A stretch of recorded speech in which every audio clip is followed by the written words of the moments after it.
Hi, everyone. I am Dr. Maisha Taylor, and I'm a board certified emergency medicine physician from Los Angeles, California. I have my undergraduate degree in chemistry from Xavier University of Louisiana, and I have my medical degree from the University of Southern California School of Medicine.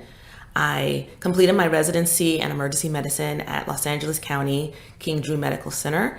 In my senior year, I was selected as the first woman chief resident in the history of the program. I currently am the chief medical officer for Indoc Solutions, which is a telemedicine and virtual inbox company. And I am the medical director for an occupational health clinic here in Dallas, Texas. Personally, I am a twice published author of books on homeschooling and educating Black children in America. I serve in leadership positions and on panels and boards across the nation for various organizations regarding health issues and health policy. I am an expert content consultant to the state of Texas on rewriting the health education curriculum for all of our students K through 12 in our public schools. I am a member of a few social organizations, of which include St. Miguel Monroe Sorority Incorporated and Jack and Jill of America Incorporated. I am a wife, I'm a mother, and a little fun fact about me, I am also the inspiration for the Disney character Dr. Maisha McStuffins of the highly acclaimed children's series Doc McStuffins. I share all of that with you because it's so important to remember that we are physicians in every space that we occupy. It's easy to remember this when we're at work, at the hospital, in the clinic. We have our embroidered jackets, people are addressing us by our title, but when our day comes to an end, we get in our cars and we drive to our next space that we'll occupy. It's important to remember that physician advocacy doesn't stop. Your advocacy for yourself, for our communities, does not end. And actually, the most important advocacy takes place outside of our clinical environments. We know that there are many issues that affect us, our practice, our patients, and a lot of these directives are handed down to us from administrators and policymakers that have no idea what it is we actually do, never mind how to care for a patient. They've never touched a patient, they're not trained to make medical decisions, but far too often, we seem to be willing to sit by and watch our area of expertise be taken over by stockholders, MBAs, non-physician insurance CEOs. We go on social media and we vent and we complain, and there is place for that, absolutely, to spread awareness and to rally support and to receive validation. That's so important to amplify our message. However, it's also important that we participate in the decision-making process about our profession everywhere, all the time. I know that most of you might be thinking that this means being on some type of committee or some type of establishing some type of committee or some leadership role in your practice or at your hospital. And it can mean that, but it doesn't have to be. It could be joining your local professional organization and rising the ranks there. It could be being general wellness officer of your medical group. But we must remember that we are many things, not just physicians. We are parents, we're daughters and sons, and this is why I shared my background as I did, because we occupy so many spaces at every level, and we must use our voice and our platform in every space that we occupy. The conversations for you guys at this conference have centered around advocacy. You've heard all the amazing panelists share about advocating for and in our community. This panel is going to share thoughts and experience about physicians advocating for ourselves and for each other. Although two different discussions, they are interconnected. And let me share with you a couple of my own experiences. So the first one has to do with the realities of the lack of diversity in our physician workforce. And we all know how the lack of diversity is directly connected to fundamental issues like healthcare disparities. When we lack diversity in our physician workforce, we cannot be shocked that communities of color are not properly represented, or the communities of color that are not properly represented in our physician workforce struggle to access and navigate our healthcare system. We talk about the need to address the drop of Black men attending medical school and graduating from medical school. But in that same advocacy, though, there are issues of advocating for the needs of physicians. At a conference a few years ago, I helped organize. Black women physicians came together and from across the nation, and we talked about our experiences as Black women. One particular session was closed and became a safe space to share our experience on how we felt. And as I sat there and listened to one sister after another sister stand up and share how isolated she felt in her group practice, or how isolated she felt at her hospital or at her clinic, it was clear that we have an issue with retention, burnout, and advocacy on behalf of physicians of color, specifically women physicians of color. As the session went on and the sisters shared deeper and deeper struggles and stories of overt racism, sexism, all of us were in tears at the end of it. And it was one of the most powerful expressions of humanity, I think, that I've ever experienced. So I share this with you because when we left that session, many of us understood the issues and barriers that we were collectively facing. And we knew that creating a diverse physician workforce was of paramount importance, not just to address the issues of cultural competency and mitigating healthcare disparities in communities of color, but also to retain our physician workforce, the Black women who are here, the Black men who are here, the children who are considering these careers. We felt the need to do a little bit more to demonstrate the importance, the critical importance of work in this space.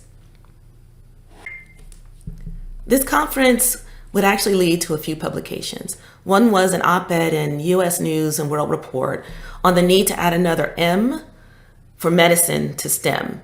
We shared that by excluding medicine, we had created a vacuum where the health industry and the stakeholders in health, such as hospital networks, insurance companies, pharmaceutical companies, device companies, medical device companies, and government, felt no responsibility to fund early education science programs that would create the next generation of physicians, diverse physicians that our society needed. And we did this because we understood that advocating for greater physician diversity was both a community issue and a self-help issue. So while my advocacy work was inspired by my own experience as often the singular Black woman physician in many of my workspaces, I did realize that disparate health outcomes in communities of color are directly related to this lack of diversity across the board, right? So I have moved into spaces that allows me to collaborate and amplify this message in other organizations. And one such fantastic organization is Black Men in White Coats with Dr. Del Okorodudu. And let me show you the trailer for the documentary that I had the honor of lending my voice to. We need more Black men in white coats because we need to save the lives of more Black men, period.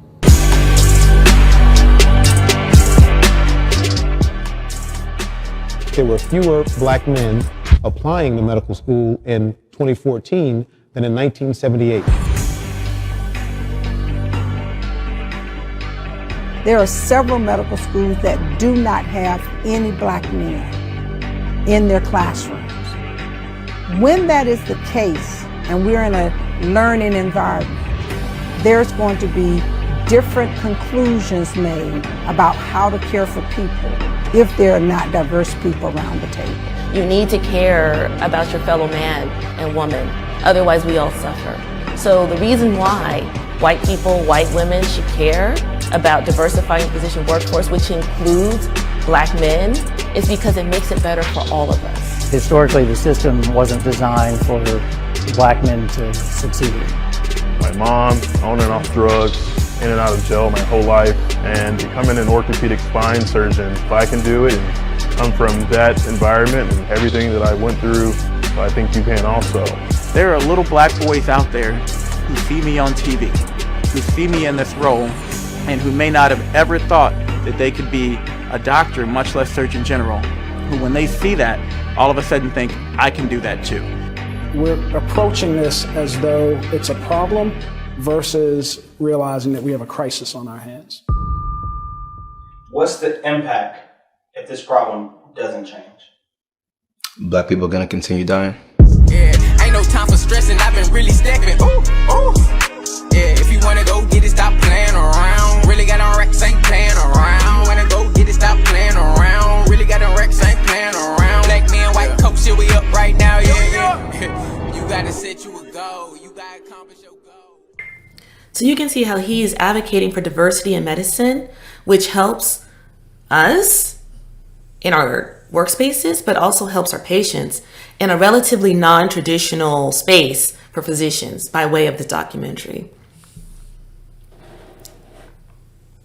The next example I would like to share with you is an experience that I had serving as a content expert for the state of Texas for the review and rewriting of our health education curriculum for K through 12 public schools in Texas. And as you can imagine, in a state like Texas, the review and rewriting of the health education curriculum is a very political discussion, particularly when we get to reproductive health and, honestly, believe it or not, psychological health, emotional health, and mental health. Issues like contraception, STDs, the concept of consent, asking permission before you enter people's personal spaces, were days-long discussions, if you can believe it. And as we walked through it, I was able to sit at the table and lend my voice as the only Black woman physician on the committee, on the panel, I should say. So during our time together, I worked with my fellow committee members to have language included in our recommendations that would add a new section to the curriculum that would educate Texas students on the various members of the healthcare team and their specific roles and their scopes of practice. So you can see that this is an important issue in medicine, scopes of practice and who can do what and what's safe for the public.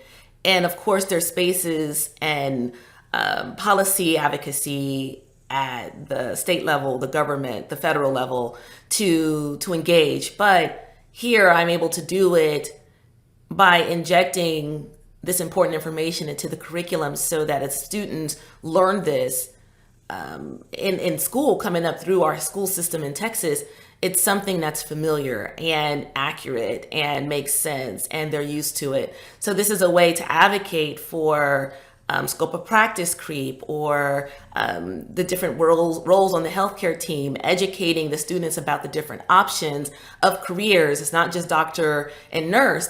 We know that there's a whole team of people behind the scenes and in front of the camera doing this work. And if I have the opportunity in this space to add it to the curriculum so that all of our students, K through 12 in the state of Texas, learns this, that is tremendous advocacy on behalf of ourselves, me, but also our patients and society at large.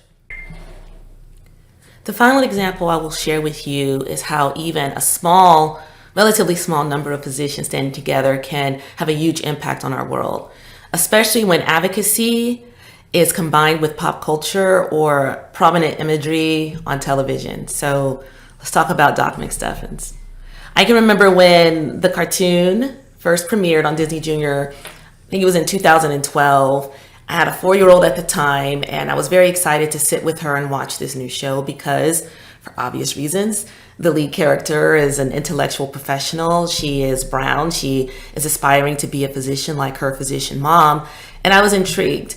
I homeschool my children, as I mentioned, and this was an opportunity to have, I felt, excellent conversations about issues in our society, about health, and just basically demonstrating to my child that she can be anything. And this is an example where she can see it and not just hear mommy say it. So I started watching this show, and I will say that I was thoroughly impressed. I enjoyed the subtle messaging or overt messaging, I should say, to children about safety, hand washing, hydration, things like that, basic education of how to take care of themselves.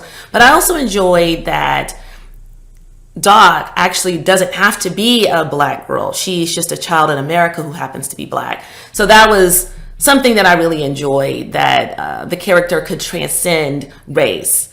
I watched a few episodes of this. I was thoroughly impressed. So I gathered hundreds of my closest friends, and we started a movement called the We Are Doc McStuffins movement, which consisted of our national tour, our national Docmobile tour, and all of the physicians in the major cities that we visited.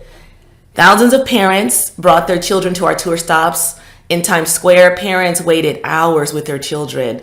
And one of the best things about that is they waited hours, and the Doc character was there too, with a whole Docmobile where it was like a mobile hospital unit, so to speak, and the kids can go in there and practice taking blood pressure and get stickers and learn a little bit along the way. And like I said, the character was there so people could take pictures with the character.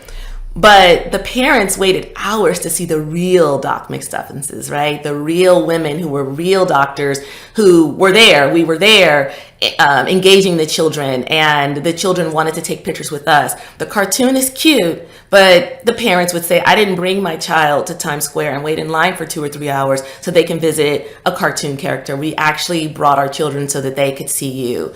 So that really allowed us to realize that we were having a big impact, because we know that images are so important, and advocacy in this space is sharing with the world, everybody who will listen, we exist, we're here. And also this image allows us, as we all know, people of all races, gender, will realize that Black women physicians could be the physician, could be in charge of the healthcare team. And this was something that we kind of had to fight for recognition. We're still fighting, but it's a lot easier when you walk into an exam room and a child hits their parent and says, hey, look, it's Doc McStuffins. It's just like Doc McStuffins. Because what that means to the child and now their parents is that this is a normal sight to see. A Black woman can be the physician without a double look or a triple look or multiple questions being asked. So really it was a very, very positive experience and very, very strong advocacy in the community on behalf of physicians and on behalf of each other. Now, as nice as this all looked, it was a collective effort. I can remember a time when a few of us flew to California to have lunch with senior leadership of Disney Junior about how we could initially work together. And during that lunch meeting, and subsequent conversations with leadership, Disney Junior leadership, it became obvious that our value as the Black women physicians was not fully, truly appreciated. So about halfway through one of our polite conversations, during one of our conference calls or meetings, I felt like I needed to voice the sentiment that I didn't feel like they really appreciated the value add that we were, or that we would be at the Docmobile tour stops and as a part of their branding campaign. So what I said was this. I said, we all know that we as Black women are driving this campaign. Black women physicians are driving this campaign. However, I feel like you are allowing us to be your date in private, but we aren't allowed to say that you're our boyfriend in public. I expect at least some flowers or chocolates or something.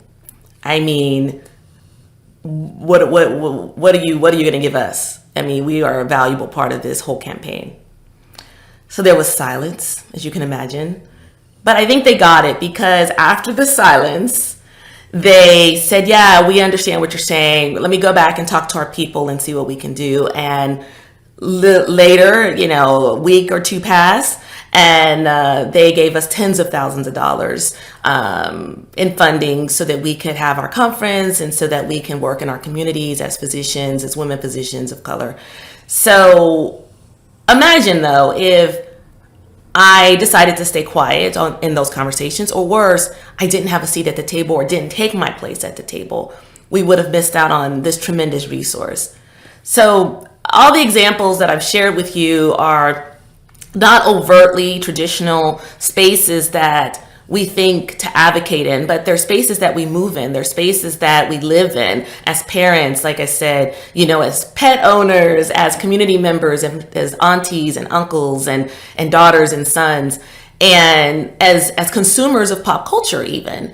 And so I wanted to showcase or highlight ways outside of the traditional professional medical societies or state, federal medical societies, or, you know, your hospital committees on whatever, you know, wellness or physician advocacy or burnout or whatever. Those are all fantastic and necessary places to occupy and advocate with policymakers in those spaces. That's absolutely important. But also, you don't have to only do it in those spaces, and some of us don't have to do it in those spaces at all if that's not our cup of tea. We can advocate in the spaces that we already inhabit. We bring our MDs and our DOs and our degrees and all of who we are, whatever that means, our as mothers, as fathers, as students, as whatever we are, to the spaces that we occupy. And in so doing, it is our responsibility to continue this advocacy on behalf of our patients and on behalf of each other.